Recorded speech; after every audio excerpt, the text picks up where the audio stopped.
el proceso de integración que llaman de América del Norte, formado por México, un país latinoamericano, con una potencia mayor consumidora de petróleo y otro país muy consumidor de petróleo, muy asimétrica la relación. Sin embargo, es importante ver los antecedentes históricos de esto.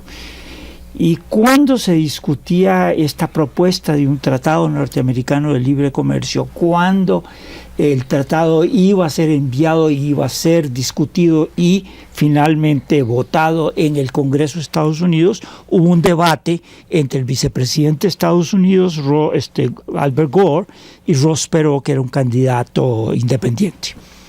Y Ross Perot se oponía al tratado de libre comercio. Entonces, el vicepresidente le hace una pregunta desde la CNN, le dice, pero usted ¿cómo se atreve a oponerse al Tratado de Libre Comercio si es tan importante para nosotros como la compra de Luisiana y la compra de Alaska? Haciendo referencia a una operación del expansionismo territorial de Estados Unidos de 1803 por Jefferson y a otra de 1867 de Alaska por el presidente, en aquel momento se llamaba Johnson, el sucesor del asesinado Clinton en 1867. No. Clinton, disculpa. De ninguna manera. Es Johnson, el del siglo XIX, sí. 1867, del asesinado Lincoln. Entonces, de pronto, el Tratado de Libre Comercio, él lo vincula con el proceso de expansión territorial. Tenía algo de territorial, una territorialización, algo en el territorio mexicano, una enorme cantidad de recursos naturales. Se trata de la integración muy asimétrica, solo por pensar.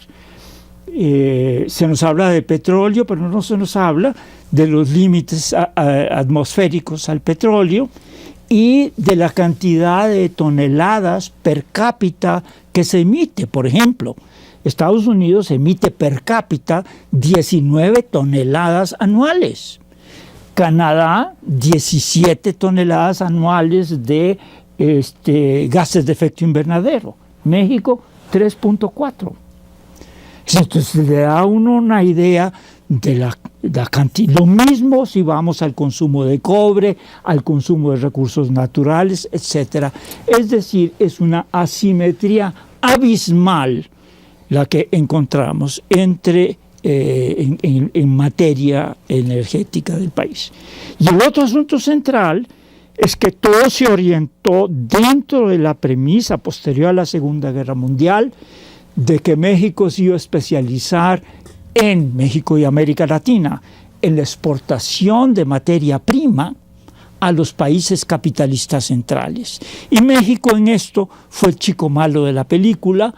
La izquierda mexicana, estoy pensando en Lombardo Toledano, por ejemplo, quiso la transformación de los recursos naturales, hizo un proyecto y puso en funcionamiento toda una estructura para la transformación del petróleo, y precisamente el Tratado Norteamericano de Libre Comercio lo que hace esencialmente es desactivar los procesos de industrialización en el país.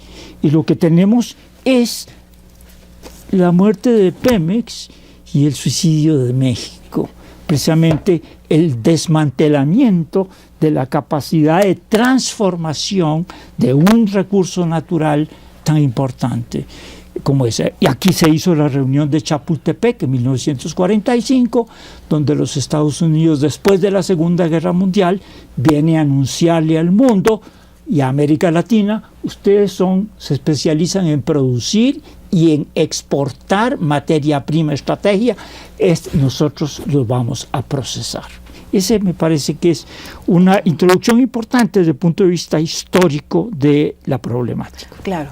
En esta cuestión, digamos, histórico-estructural, yo quisiera empezar a introducir un elemento que coyunturalmente también ha sido un factor que ha repercutido en la actual situación de Pemex, ¿verdad? Sobre todo a través de los ingresos petroleros. Y con esto me gustaría preguntarle al doctor Jalife, que él ha trabajado tanto la cuestión de la financiarización, realmente cómo está siendo manejado la cuestión, cómo se mueve el mercado petrolero internacional bajo el impacto de todos estos grupos financieros que utilizan a la geopolítica o que inducen inclusive eventos con repercusiones geopolíticas, ¿verdad?, en el precio internacional del petróleo, porque las repercusiones de la caída de precio pues, ha sido mundial y uno de los afectados ha sido justamente la industria petrolera mexicana. Entonces, bueno, en realidad no puede existir el gran poderío de Estados Unidos y yo España como centro financiero en la City sin la geopolítica. Van de la mano. Hay un estudio clásico que hizo alguien que trabajó en el gobierno de Estados Unidos, se llama Berlage, un economista, donde demuestra que Wall Street es la que controla el precio. Ahorita, por ejemplo, que estaba oyendo yo la cápsula, hablan que no es cierto eso de los 2 millones de barriles al día, esa es la desinformación que practican los grandes centros de poder, porque también esto, pues a quién le consta si fueron 2 millones o 1. Hay tanta desinformación pero aceptando que hay 2 millones de barriles de exceso, no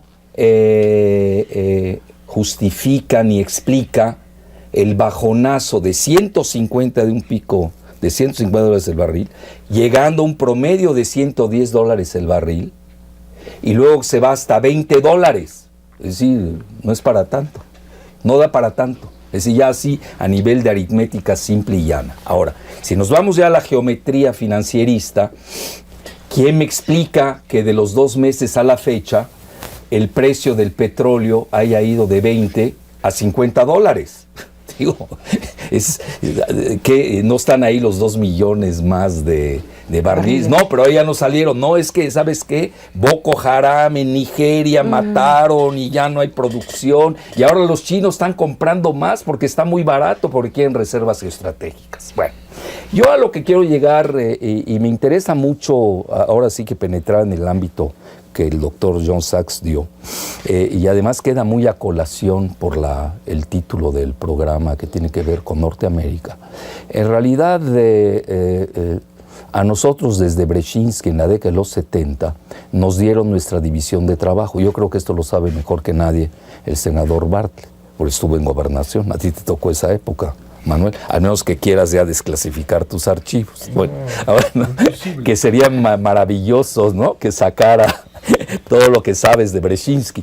Brzezinski dice en los 70, no queremos un Japón en nuestra frontera. ¿Te acuerdas? Sí, sí. Pues ya, ¿de qué estamos discutiendo? Y hoy está muy clara la división del trabajo en México. Clarísima. Después de la reforma. Que cada sexenio ha estado llevando y clavándole, colocando un clavo en el féretro de un país llamado México, y que están incrustando un proyecto que se llama Norteamérica para las necesidades de Estados Unidos. Pero esto es igual complementario vis a vis de Canadá como de México. Es decir, porque si vamos a perder tiempo en elucubraciones, bueno, pues podemos pasar ahí elucubrando. Pero la realidad es que es un proyecto. ¿Y hoy cuál es la división de trabajo en México? Ya no manejas banca nacional. Ya no manejas banca transnacional. Yo quiero ver al banquito de Coppel compitiendo con BlackRock, que maneja 4 millones de dólares, que además tiene la gran mayoría de las acciones de las 4 grandes transnacionales petroleras anglosajonas. Eso a veces yo creo que hay una incultura de geopolítica financiera en México, sobre todo de la clase política, lo cual ha llevado a que la gente del ITAM, que ya se querían llevar hasta la UNAM, dicho de paso, por la fortuna frenamos al que quería ser rector, que era un instrumento del ITAM, porque realmente de eso se trata. Nos van a ir integrando este proyecto cuyo centro, su matriz operativa sigue siendo Washington. ¿Y cuál es la labor de trabajo que hoy tenemos? Bueno, no manejas tampoco petróleo, ya, se te acabó. Vamos, túrale. Ahora la vamos a manejar nosotros. Y lo vamos a ver ahora en la ronda famosa de las aguas profundas, que no había que ser genio para saber que iban a venir las 4 hermanas anglosajonas, porque además nosotros tenemos la capacidad financiera, y menos que una devaluación del peso, que sería absurda en un lenguaje económico común y corriente.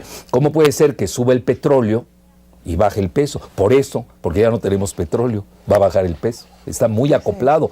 Muchos hablan de desacoplamiento y no es cierto. Está muy acoplado, porque ya no tenemos petróleo que pueda sostener al peso mexicano, que ni quiero decir mi pronóstico a cuánto se va. Bueno, dicho esto, rápidamente, ¿cuál es la labor de trabajo?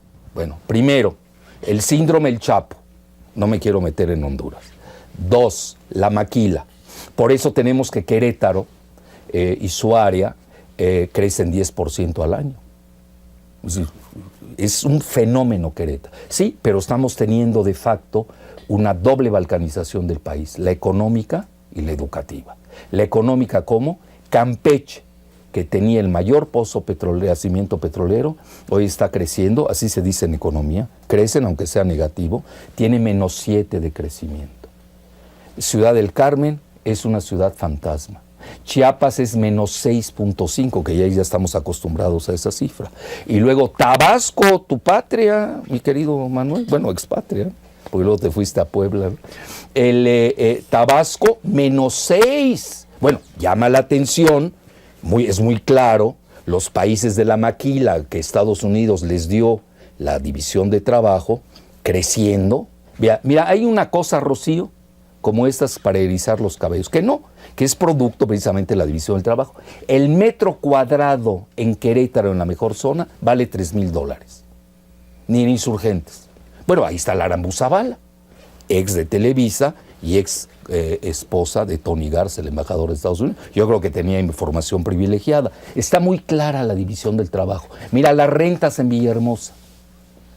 Quien rentaba 20,000 pesos, hoy remata su renta a 10,000 pesos. Entonces queda muy claro, las zonas de riqueza petrolera las están aniquilando literalmente. Sí, pero esto te da una balcanización económica, pero de facto también, si nos damos cuenta con los recientes eventos, una balcanización educativa. No es gratuito que los 5 estados del sur del país estén en estos momentos en una situación de balcanización educativa.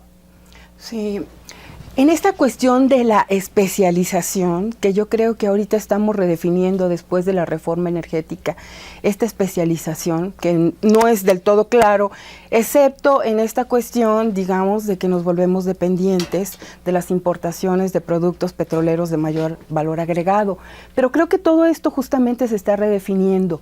Y yo quisiera en este sentido preguntarle al senador Bartlett, el Senado ha estado resolviendo, aprobando una serie de leyes que pues desde mi punto de vista tienen que ver, digamos, con todo este proceso de transnacionalización, sobre todo en materia de energía, en donde vemos cuestiones muy interesantes, pero un poco delicadas, ¿no? Como esta cuestión de los ministerios públicos militares participando en tareas de inteligencia, con la posibilidad de cateos a los, digamos, a domicilios civiles e inclusive el Congreso, la ley reglamentaria del artículo 29, la cuestión de la privatización de los puertos. Hay una serie de leyes ahí, digamos, muy recientes. Inclusive ayer terminaron de aprobar, o antier, la cuestión del mando único que quedó como mando mixto. ¿Cómo podemos vincular, cómo podemos contextualizar todo este proceso de transnacionalización en todo este marco jurídico? Bueno, si partimos de las exposiciones espléndidas que me han precedido, vamos a completarla con política interna. Si lo que estamos viviendo es una entrega de la presidencia mexicana a estos intereses. Es decir, no ha sido una presión enorme que nos haya llevado a esta situación, sino una connivencia de los presidentes de la República con este proyecto extranjero. Desde Salinas en adelante han estado facilitando esta determinación de los Estados Unidos de hacer de México lo que aquí se ha platicado, que ya es. Entonces hay un asunto grave político. Los presidentes PAN y PRI, auspiciados ahí por su cola el PRD, han entregado el país. Sí, han aceptado toda una serie de instrumentos y medidas que nos ha llevado a una situación pues de colonia, podríamos decir, o de hegemonía total de los Estados Unidos en México. El asunto del petróleo, ¿no? La electricidad, la energía, pues se pierde, se abre a las potencias y van a ir entrando de acuerdo a sus intereses, ¿verdad? Porque se dice, bueno, la reforma fue hecha en un momento inoportuno porque el precio, entonces no van a venir, no, si ya están, si van a invertir cuando quieran, cuando les convenga en sus intereses transnacionales, pero ya están posesionándose del territorio mexicano, con medidas verdaderamente inconcebibles de los mexicanos, senadores, diputados, dirigidos por presidentes minúsculos como es Peña Nieto, ¿verdad? Como si tuviera un enorme poder y una capacidad intelectual que no tiene, son títeres, ¿verdad? Están aprobándose los instrumentos que ellos han ordenado, ¿verdad? En consecuencia no debemos de ver nada más la cuestión de la extracción del petróleo y su manejo por empresas extranjeras, o el dominio del sistema eléctrico mexicano, que es enorme, ¿verdad? Para ganar dinero, X empresas que lleguen, no, sino la ocupación real del territorio nacional. Es decir, no están viendo el sistema energético mexicano, que ha costado billones y lo hemos construido con todas las instalaciones, ductos, redes eléctricas que abarcan a todo el territorio nacional, ¿verdad? No va a operar para sacar el petróleo necesariamente como podíamos pensar, o nada más ganar dinero en la electricidad. No, estamos en un proceso de ocupación del territorio nacional. Y si analizamos las informaciones que vienen de allá, las explicaciones de este personaje que fue embajador en México, Pascual, que luego lo nombraron jefe de energía en el Departamento de Estado para manejar el dominio energético, ¿verdad? Explica él en el Congreso americano lo que es la reforma energética para ellos, y que es todavía peor de pensar que se llevan el petróleo, ¿no? No se llevan, se quedan aquí. Si el diseño que existe en el Congreso norteamericano, que aquí obviamente no sale nada porque los principales traidores son los presidentes, los que manejan la información, ¿verdad? Que de eso no se entera nadie. El manejo, dice Pascual, en la Cámara de Representantes de Estados Unidos es reordenar los ductos, las redes eléctricas, para que en los puertos mexicanos se establezcan las empresas transnacionales norteamericanas para hacer de los puertos mexicanos plataformas de exportación de sus productos. O sea, no es toda la infraestructura es tan extraordinaria, usada para que las empresas transnacionales usen los puertos mexicanos para sus exportaciones, que es la ocupación ya del territorio nacional, con una serie de exigencias además, que son de terror, que es a lo que se refiere Rocío, exigencias en el sentido de necesitamos garantías, necesitamos un régimen especial penal en materia de energía. Entonces, con la hipocresía y el dolo en que se maneja el presidente y sus senadores y diputados, que es inaudito verlos, ¿verdad? Sacan una reforma a la ley de Pemex que ya existía para subir las penas para los que ordeñan los ductos, ¿no? Pues muy bien, porque están robando mucho, ¿no? Sí, pero si la lees, que es además una cuestión extraña en el Senado, ¿no? Que la lean, no la leen, te encuentras con que es una ley punitiva en materia de energía y llega a establecer que X cuestiones que se hagan en relación con las instalaciones que van a ser extranjeras es terrorismo, delitos enormes, para que los mexicanos no vayan a atreverse a hacer nada en relación con la presencia ya de no solamente los ductos, las plataformas, las oficinas, todo tiene que tener una penalidad muy superior a la que existe. Bueno, vamos a hacer una pausa. Quisiera también invitar a nuestro público televidente a llamar. La página en la pantalla aparecen teléfonos a los que se pueden dirigir, hacer preguntas o comentarios para nuestros participantes. Entonces, vamos a hacer una pausa, por favor.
En su afán de compartir el conocimiento y difundir las aportaciones de nuestros investigadores, el CISAN cuenta con publicaciones varias, como corresponde a un centro de investigación multidisciplinario. Entre las más recientes se encuentran 1. Más allá de la maquila. Contribución a la subcontratación internacional al desarrollo de China. 2. Nepantla. Liminalidad y transición. Escritura chicana de mujeres. 3. Los dioses llegaron tarde a Filadelfia. Una dimensión mitohistórica de la soberanía. 4. El circuito de los signos. Una introducción a los estudios culturales. 5. Tendencias económicas emergentes en América del Norte. Nuevos patrones en la organización de la producción. 6. Estados Unidos y los principales actores de la reconfiguración del orden mundial en el siglo XXI. El centro también publica la revista académica arbitrada Norteamérica, que forma parte del Índice de Revistas Científicas y Tecnológicas de CONACYT, y con la conocida revista de divulgación editada en inglés, Voices of Mexico. También se puede consultar en forma gratuita una parte significativa del acervo en la sección Publicaciones Digitales de nuestra página electrónica, a texto completo, en concordancia con el programa Toda la UNAM en línea. Si estás interesado en solicitar más información o adquirir alguna publicación del CISAN, por favor llama a los siguientes teléfonos: 5623-0308, 5623-0281. También puedes escribirnos a voicesmx@unam.mx, naamerica@unam.mx y consultar la página www.cisan.unam.mx.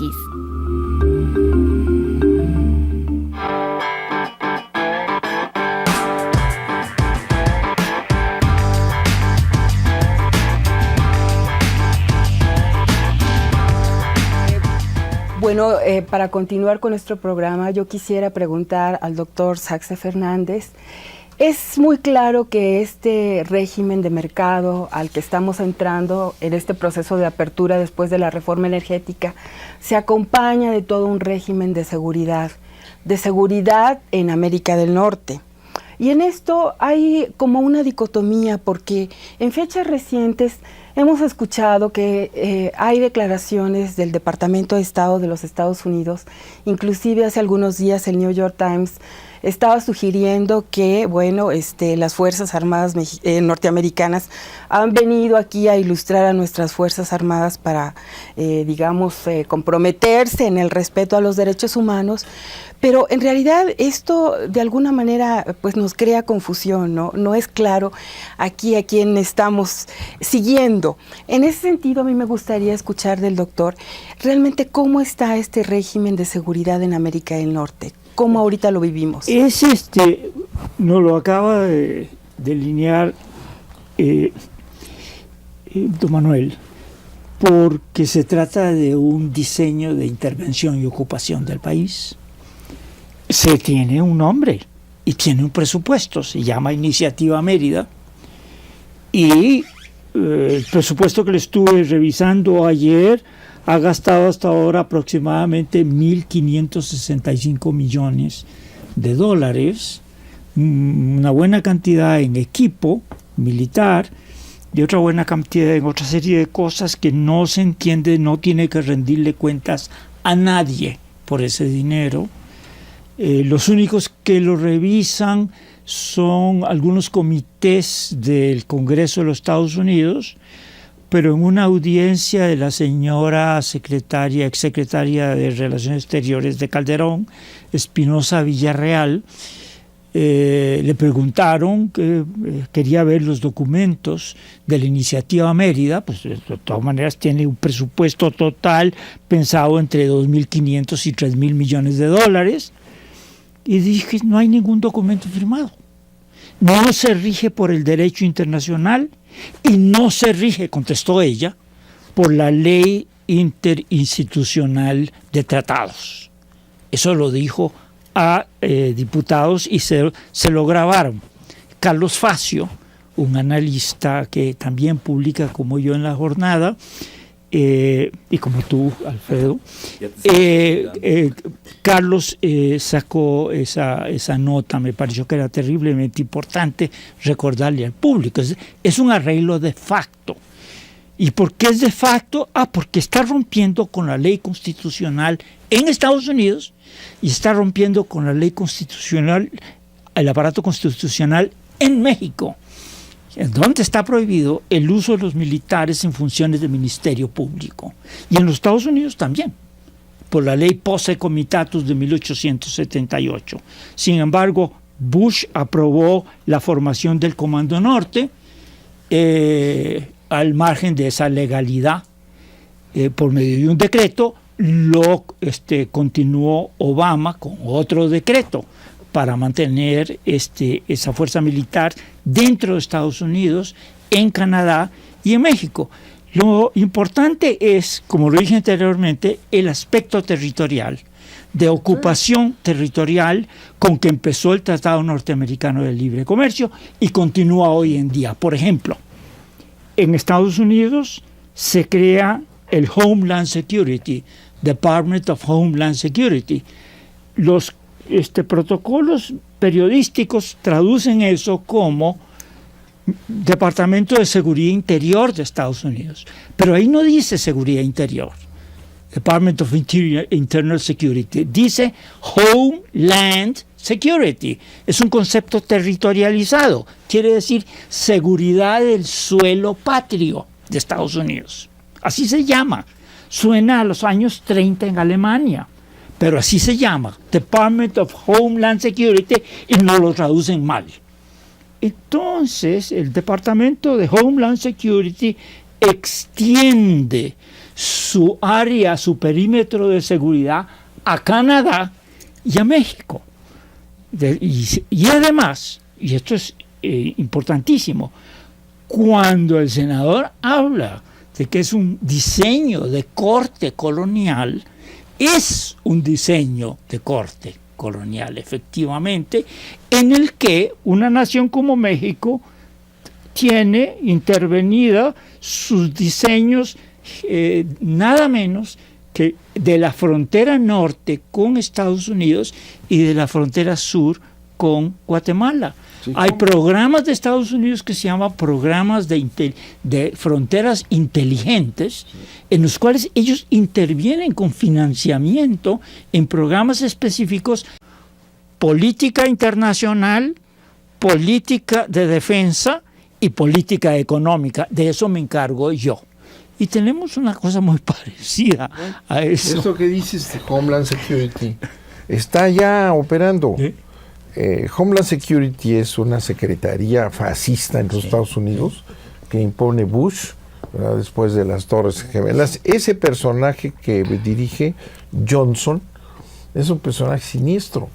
Es el que es un abogado norteamericano que justificó los asesinatos selectivos, ¿verdad? Que es la violación de todo derecho, ¿no? Sí. Deciden que maten a fulano en quién sabe dónde con un dron y matan a quien sea. Bueno, esa política la explicó Johnson, que hoy está premiado como secretario de Homeland Security. Homeland Security está diseñada, dices bien, para actuar en México. Porque como somos América del Norte, la seguridad de América del Norte, dicen, debe de estar garantizada por América del Norte. Es decir, Homeland Security, México, lo que hay en México o en Canadá, van a cuidar la seguridad en México.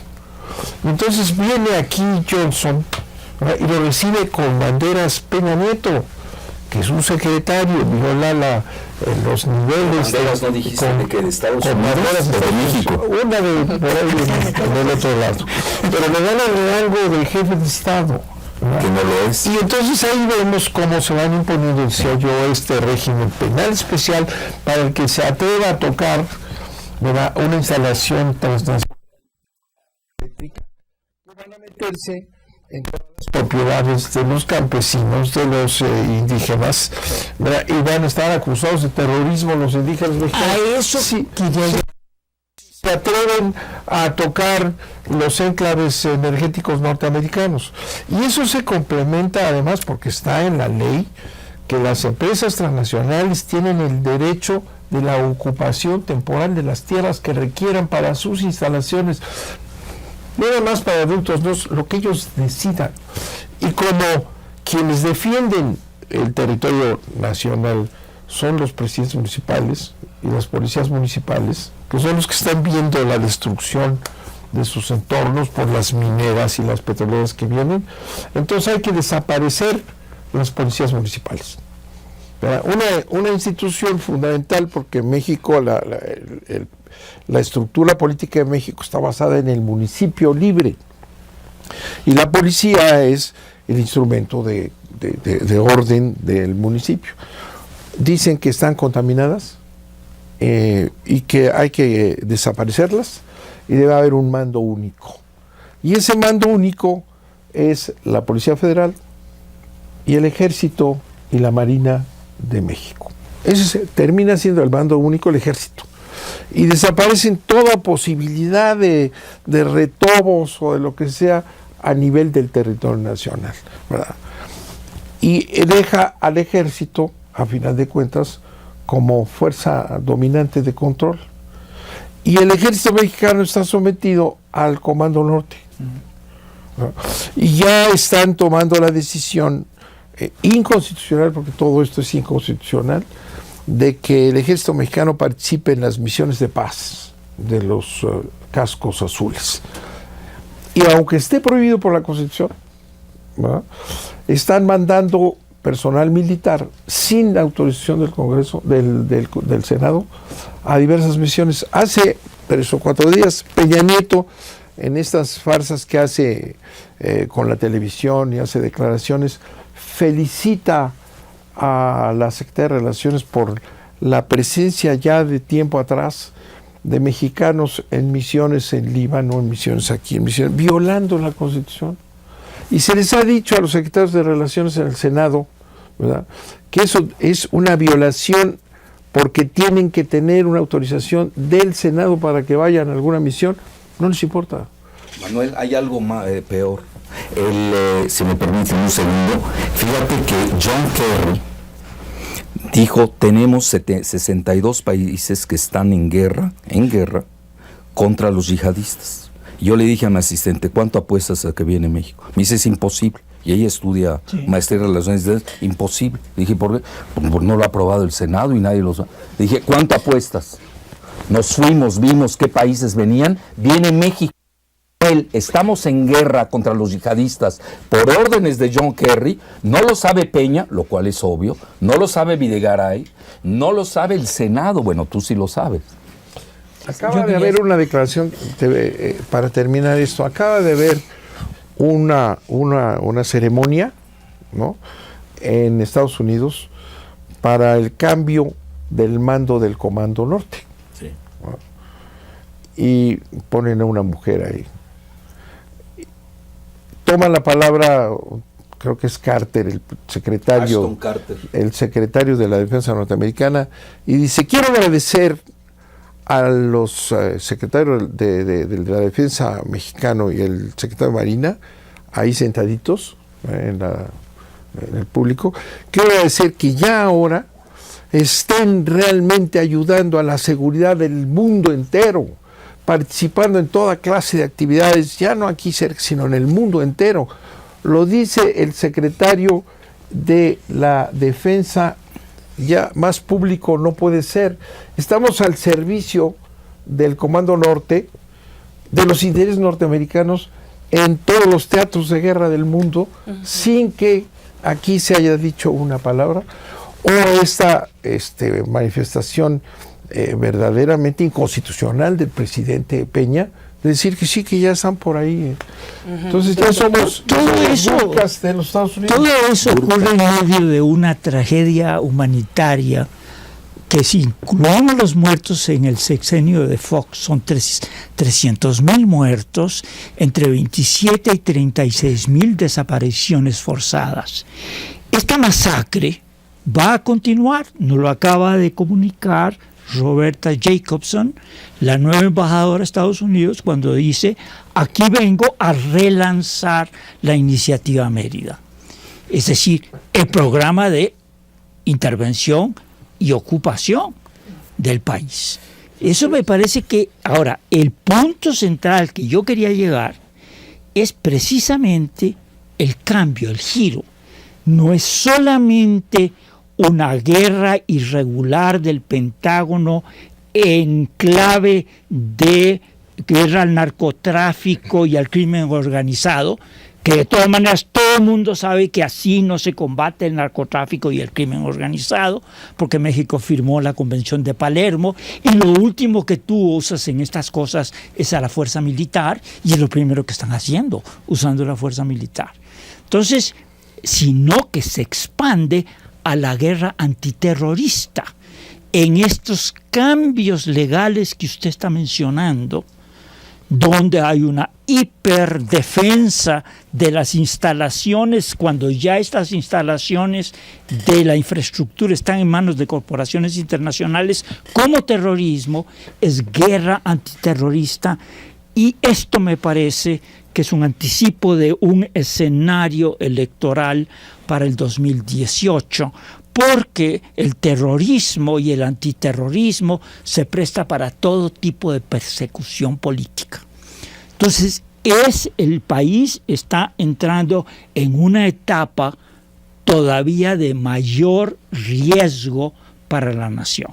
Eso es nada más que me parece que viene junto con la guerra al narcotráfico, la guerra antiterrorista. Es decir, México proporciona a la juventud carne de cañón, y me parece sumamente interesante que la Secretaría de Relaciones Exteriores de este gobierno haya declarado que el principio de no intervención queda abolido como uno de los elementos de la política exterior, precisamente para adaptar a México a eso. Y la mujer esta, que el único mérito que tiene es ser sobrinita de Carlos Salinas. Más que hija de José Francisco. Sí, bueno, en la ignorancia total es la que está ahí diciendo y ahí estaba Castañeda que los también. Principios de política exterior que están en la Constitución de la República, de la no intervención, Ya entre no es. otros, ¿verdad? Que esos principios ya son obsoletos. Sí. Con su gran sabiduría y experiencia que le ha platicado Salinas de Gortari a su sobrina, ya están buscando, están en la Constitución, no respetan, pero van a Que quitarlos. por cierto brincó Sepúlveda Amor, digo, a favor de... Bueno, él en esa fue- reunión, él sí la impugnó. Bueno, que Claudia Castañeda no sabe nada de relaciones exteriores. Bernardo tiene el mérito de haber sido en el periodo de Miguel de la Madrid Un quien secretario, impulsó la incorporación de los principios en la Constitución, que son principios históricos además. Ya lo están quitando, es parte de todo esto, ¿verdad? Y hacer del ejército que es un instrumento ya del Comando Norte. Comando Norte, el que va a controlar el país para la ocupación norteamericana. Bueno, voy a invitar al doctor Jalife a dar la última intervención porque ya vamos a terminar. Y quisiera aprovechar que está recién desempacado del Medio Oriente el doctor Jalife. Retomando esta idea de la participación de México, yo creo que no solamente va a ser, digamos, con las Fuerzas Armadas. Una participación muy importante es en esta oferta de energía de América del Norte, en este reposicionamiento hegemónico de los Estados Unidos como potencia energética. Realmente hay todo un proyecto geopolítico en el que, bueno, hay cosas tan novedosas como rupturas con Arabia Saudita. Yo quisiera preguntarle si realmente estamos hablando de un divorcio histórico tan importante con repercusiones para los países productores y si realmente hemos llegado a la culminación de una reversión de la estructura del poder internacional en favor de los países consumidores, en favor del mercado y con el control de los Estados Unidos a partir justamente de la energía, del poder que le da el fracking, la revolución energética. Y entonces, pues yo quisiera oír su opinión. Bueno, está muy claro hacia dónde va el mundo. Ya hasta el FMI despotricó contra el modelo neoliberal global. Espero que lo lean Videgaray y Aspe. Si no, pues los haremos leer. Que ya no sirve. Ya el FMI lo dice. Sí, pero ya muy... ¿Por qué? Porque el mundo va a la desglobalización, va a una regionalización que incluye el regionalismo energético. Por eso el concepto de América del Norte, que incluye todo, el Comando Norte, etc. Pero ahí están los dos documentos de Goldman Sachs que habla de integración energética, es muy claro. Además, México tiene un grave defecto, entre otros que tenemos que importar gas. Esta es otra cosa que a veces se nos olvida, porque no es lo mismo la geopolítica del gas que la del petróleo. Y luego no hay que perder de vista que México tiene la segunda o tercera específica, de Shell Oil o Shale Gas, de los dos, que se escribe SHLE y que es el esquisto. La tercera, se dice fácil, en la parte noreste. Bueno, pero eso se subsana. ¿Cómo? Pues no hay agua. Pues, ¿qué vamos a hacer? A desviar el río Pánuco y que se mueran los feos campesinos, que es la tercera parte de la población del país. ¿Qué le importa eso a las transnacionales? Mientras menos mexicanos hayan, mejor. Bueno, ya viene la parte interesante. Es una integración que yo diría es peor que la colonial. ¿Por qué? Es una integración franquicitaria, de franquicia. Hay una franquicia llamada México, y se integra al modelo todo este que hemos venido en todas sus componentes de integración total, pero sin mexicanos. Esta es la parte interesante. Porque en la colonia, pues sí se aceptaban que hubieran los que llamados ciudadanos, no sé si eran ciudadanos o colonizados de la Nueva España. Pero ahorita ni eso. ¿Por qué? Porque ya Bush... Súbditos, vasallos, no sé cómo les dicen. Con Bush ya hizo la tercera parte del muro. La hizo en las narices de Fox y de Calderón y no chistaron. Y ahora Trump, con su proyecto de concluirlo, pegan de brincos, ¿no? Eso es muy interesante. la inconsistencia, incongruencia y esquizofrenia de los gobernantes mexicanos, más cuando son del PAN, que eso es más grave. Entonces, ¿a qué estamos asistiendo? Yo creo que el golpe de Obama, que hasta le valió ir a Toluca, en su vida creo que soñó ir a Toluca Obama, fue a darle las gracias a Peña porque le integró el Golfo de México, que se nos olvida cuánto mide, 2 millones de kilómetros cuadrados, y yo me atrevo a decir que es una de las 5 principales reservas de petróleo no convencional en el mundo. De ese tamaño es la entrega, y se la dan a las 4 transnacionales, una de ellas que devastó el Golfo de México. Es más, hasta los vamos a premiar. Entonces, yo, ¿dónde llegaría para qué hace Estados Unidos con el fracking y las reservas del Golfo de México? Pues ya no se vuelve tan dependiente del Medio Oriente y se da el lujo de crearle problemas a Rusia, al RIC, porque ya pobre Brasil, ya lo despedazaron, al RIC, a Rusia, India y China, en el asunto energético.